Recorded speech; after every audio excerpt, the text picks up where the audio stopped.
Not too long ago, around mid-November 2011, Konami had finished work on a title known as Escape from Merrywood. This particular game was more of an experiment in design and advertising rather than a AAA project, not given any advertising or knowledge to press of any sort, and initially only released in a few locations as a test release. Due to the minimal cost of its development, such an experiment was not at all costly at first.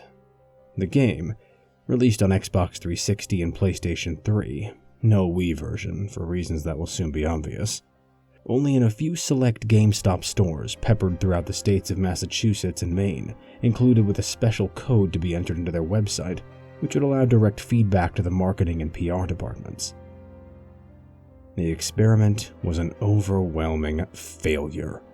Out of the feedback given, approximately 98% of the people who bought and finished it were extremely negative, and in some cases violently angry. As damage control, the game was pulled from shelves, a complete product recall issued that would return the customers' money at double retail price, as well as hefty donations given to the stores and employees to keep quiet about it. The game stricken from any records, and those involved in its development were given bribes or threats of termination as a gag order. Of course, any attempts to ask Konami about the game will just get you denials, and being sent across phone trees until you give up. That's why I'm the only one willing to talk about the game. I never gave up my copy for the recall, and thus have not received any sort of silencing bribe, leaving me free to speak as I wish. Feedback on the game's content notwithstanding, the marketing for Escape from Merrywood was absolutely brilliant, being that there was none at all. Not a word of it had ever reached me before finding it sitting on the shelves of my local GameStop. What caught my eye, though, more than anything, was the box art, which looked like a chalkboard with a scribble of a weird human-like creature on it, like a jointed stick figure, though one arm was bloated and claw-like. This creature was the only thing on the box, not even a title across the top nor on the spine. Hell, the price tag hadn't even been put on it. Curiosity gripped me like a vice. Not knowing what the game was about, or even called, sent me right to the counter with it in hand, forking over my $60 and jetting home as fast as possible. Starting up the game would be the standard affair, Konami logo and all that, leading to a rather nice menu screen, keeping the chalkboard motif that was on the cover. There aren't many options to choose from. Being a single-player-only game, you really only have New Game, Load, and Options. After selecting New Game, you are immediately thrown into the game after a short, rather haunting jingle. The first thing the player would notice is the beautiful, surreal, and rather terrifying graphic style. Everything looking as if it were drawn with crayons. The player lost in a forest of black and green, the night sky depicted in red. The second thing one would notice is that white creature from the box right in front of them, and charging with a horrific scream. Such an abrupt beginning led to quite a few players dying immediately, as being touched by that creature results in a brutal mauling, made even worse by the game's first-person perspective. What you're supposed to do is actually quite clear if the shock of the creature doesn't paralyze you. Simply turn and flee. The character's sprint, while not unlimited, is swift enough to carry the player for a good 30 seconds or so, and they'll eventually come across a village of poorly drawn huts and stick figures.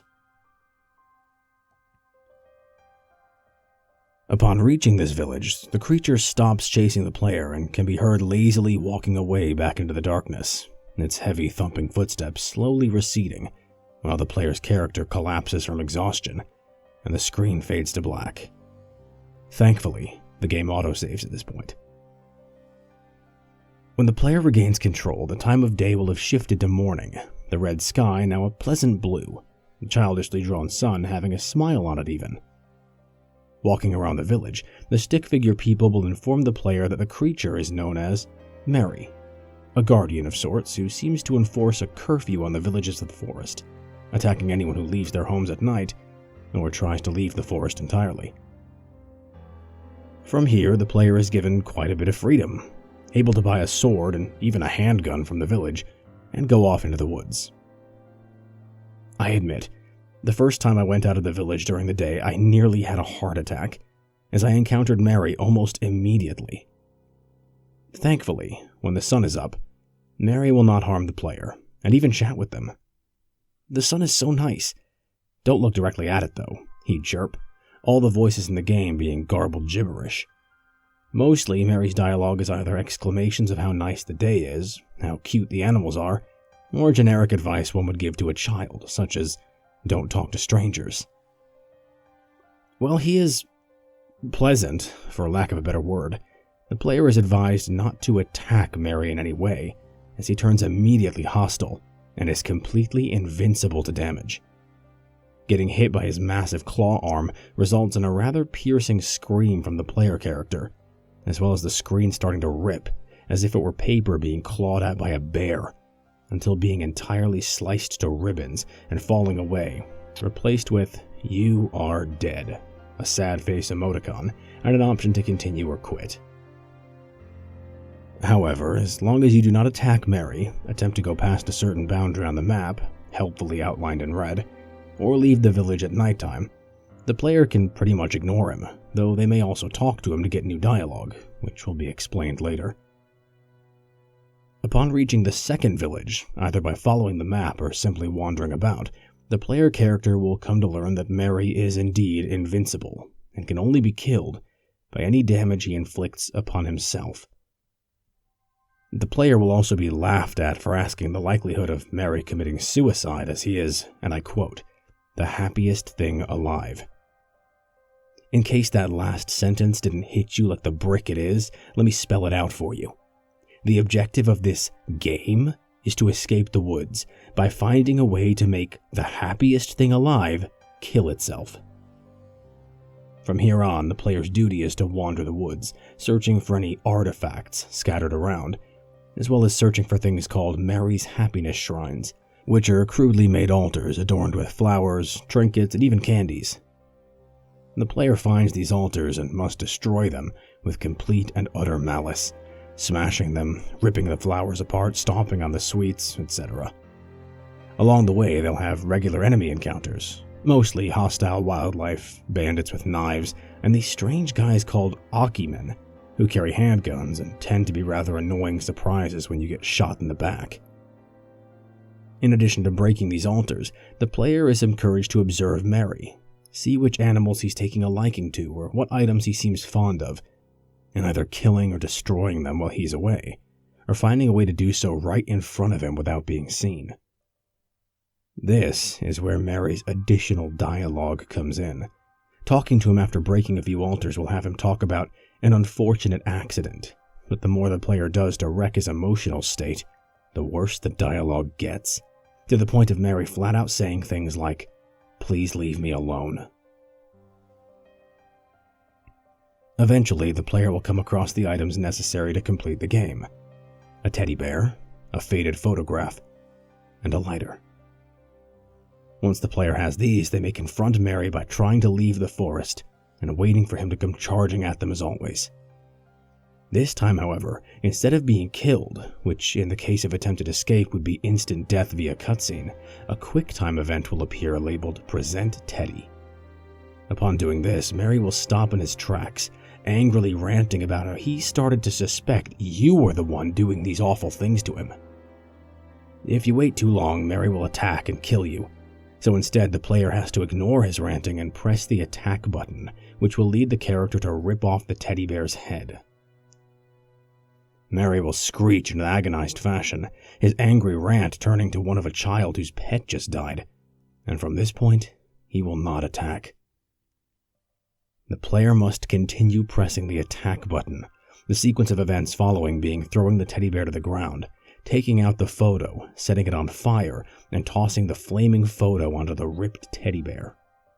The entire time, Mary will be screaming, sobbing, saying how he just wanted to make you happy, but the player is to ignore this and continue pressing the button, which will lead to the character screaming insults, telling Merry nobody likes him, that he'd be better off dead, and flat out telling him to kill himself. And the last few lines simply being "do it," repeated again and again.